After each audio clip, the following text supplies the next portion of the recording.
deal with things in a very precise kind of a way.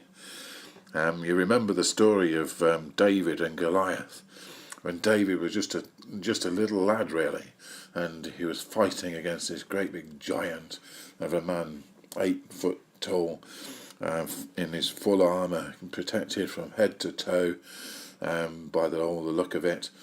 And David goes out to him, not in his own strength, but in God's strength.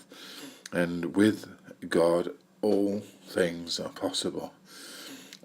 So whatever you're going through at the moment, you can take up your sword and you can defeat the enemy that is fighting you at the moment, just like David did. He took those 5 pebbles out of the stream, put it in his slingshot, threw the shot, and it hit Goliath precisely in the point, the only point where he was not defended, where he was not protected by his armour.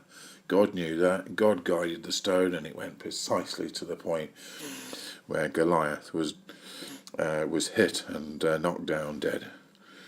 And that's exactly what you can do with your sword. It's a precise instrument, and you can kill the enemy in one blow. So then we're told to stand firm with the belt, the breastplate, and the shoes. It kind of seems in the way that it's written here that if you're a soldier in an army, then you're not always fighting a battle. Sometimes you're back in the barracks, or you're in a safe place, and you've put your shield down, you put your helmet down, you put your sword down, but you've remained on alert with your belt and your breastplate and your shoes. But then the battle cry comes, the bugle goes, or however it is that the modern day call to battle works. You're called out on assignment, so you pick up quickly your shield, your helmet, and your sword. And that's how it needs to be for us. We need to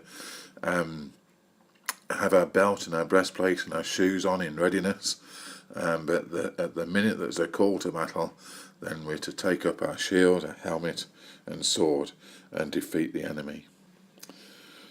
So that's how we stand. We stand in the armour of God, and we protect everything that God has given to us. This next one, about pressing on, you'll read about it in Philippians 3 and verses 12 to 14, and I've linked it in as well with 2 Timothy 1, 6 and 7, and you'll see how it links up in a minute. So in the Philippians, Paul writes about keeping going, pressing on. He talks about forgetting what has gone on in the past. Don't let the past hold you down. Don't let it paralyse you. Don't let it hold you back. Just forget about it. There's more to be done. And if you keep pressing on, then you'll find out what the rest is that God still has for you. He talks about straining towards the next challenge. If you're still here, if you're listening to this little presentation, then God still has something for you today. How do I know? Because you're still here. You're still in this world. And for as long as you're in this world, God has got something for you to do. But it's for you to strain on and to find out what it is. It implies effort. It implies being actively listening, actively looking, actively wanting God to show you the way. So we need to keep going. We need to forget the past. We need to keep pressing on for the next challenge. Yes, we can see the goal in sight. Paul, when he was writing this, he could see the goal in sight, and he could see the prize that was there to be won, but he knew he hadn't quite got there yet, so he was pressing on.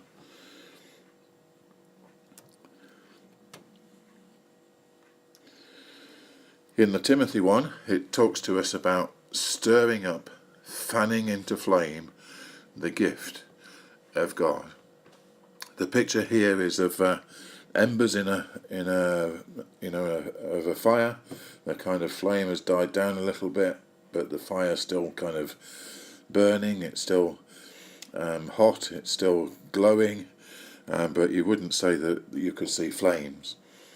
And sometimes that's what our experience is in the Christian life. Sometimes we're really up there, we're ready, we're on fire, we wanting to do anything for God, but then circumstances come about and things seem to change, and it seems somehow that that fire, that zeal has kind of just waned a little bit.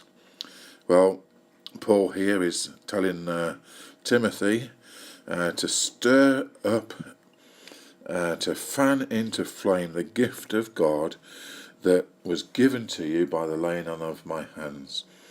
And we've all been given gifts.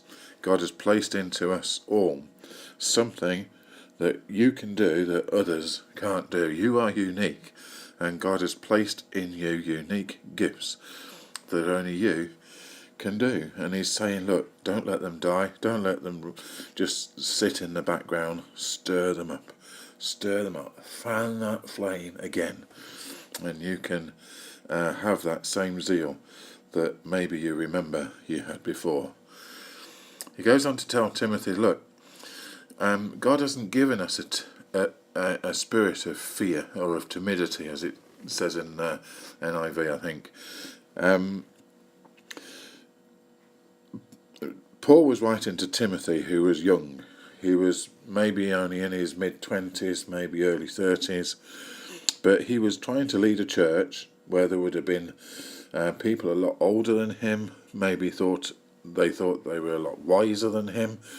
They've seen a bit more of the world, and kind of they seemed to think they knew more about it. And because of his lack of experience,